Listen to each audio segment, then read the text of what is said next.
Samajwadi party दफ्तर के बाहर एक बार फिर पोस्टर लगाया गया है। Poster Samajwadi party leader Mohammad Ikhlaq की तरफ से लगाया गया है। पोस्टर में पैगाम दिया गया है कि नए साल की आप सबको मुबारकबाद। इसी के साथ पोस्टर में लिखा है कि बाबा साहब का अपमान करने वालों की 2027 में विदाई होगी। साथ ही मोहम्मद इखलाक ने कहा कि संसद में होम मिनिस्टर ने बाबा साहब का अपमान किया है। हम उनके बयान की मजम्मत करते हैं और बाबा साहब पर दिए गए बयान के खिलाफ उनका एहतजाज जारी रहेगा।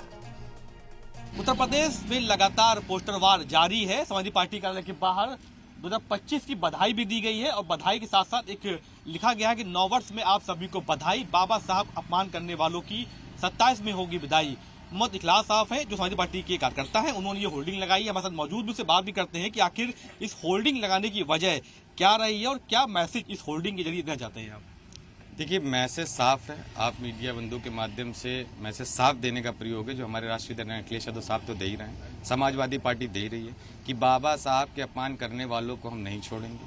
चाहे जिस हद तक भी लड़ाई बाबा साहब के लिए या संविधान की लड़ने की बात हो, समाजवादी पार्टी पूरी तरीके से आगे खड़ी है। उसी पोस्टर के माध्यम से लगा है कि नव वर्ष की तो सभी को बधाई, मगर जिन लोगों ने बाबा साहब का अपमान किया उनकी जरूर विदाई होगी। 27 में उत्तर प्रदेश में विदाई कराएंगे और उससे पहले देश में भी विदाई की नौबत आ सकती है। तो यही जिन लोगों से मतलब क्या है, किसकी तरफ इशारा कर रहे हैं, किसने अपमान किया है और क्या मैसेज दे रहे हैं कि माफी मांगनी चाहिए या लगातार जो हंगामा चल रहा है इस बीच उसको कैसे देखते हैं। देखिए, साफ इशारा हमारा है भारतीय जनता पार्टी के खिलाफ, क्योंकि गृह मंत्री, हमारे देश के गृह मंत्री अमित शाह जी ने अपमान करने का काम किया था, लोकसभा में अपमान करने का काम किया था। तो साफ उद्देश्य वो माफी मांगे और माफी से काम नहीं चलेगा।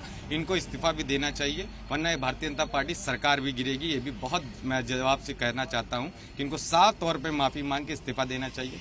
जो संविधान की शपथ लेके अमित शाह जी मंत्री बने हैं, गृह मंत्री बने हैं, देश के प्रधानमंत्री बने हैं, अब तो ये उसका भी सम्मान नहीं करते हैं। तो जब ये बाबा साहब का अपमान कर सकते हैं तो किसी चीज़ का ये सम्मान नहीं कर सकते हैं। यही हमारा उद्देश्य है कि ये माफ़ी मांगे, माफ़ी मांगने के साथ साथ अमित शाह जी इस्तीफा दें यहाँ से। तो बिल्कुल अमित शाह जो देश के गृह मंत्री है उनके इस्तीफे की मांग चल रही है, क्योंकि जो बयान दिया है बाबा साहब भीमराव अम्बेडकर को लेकर, उसको लेकर ही पोस्टर लगाया गया और साफ संदेश दिया है कि 27 में विदाई होगी, जनता बीजेपी का सुपड़ा साफ करेगी।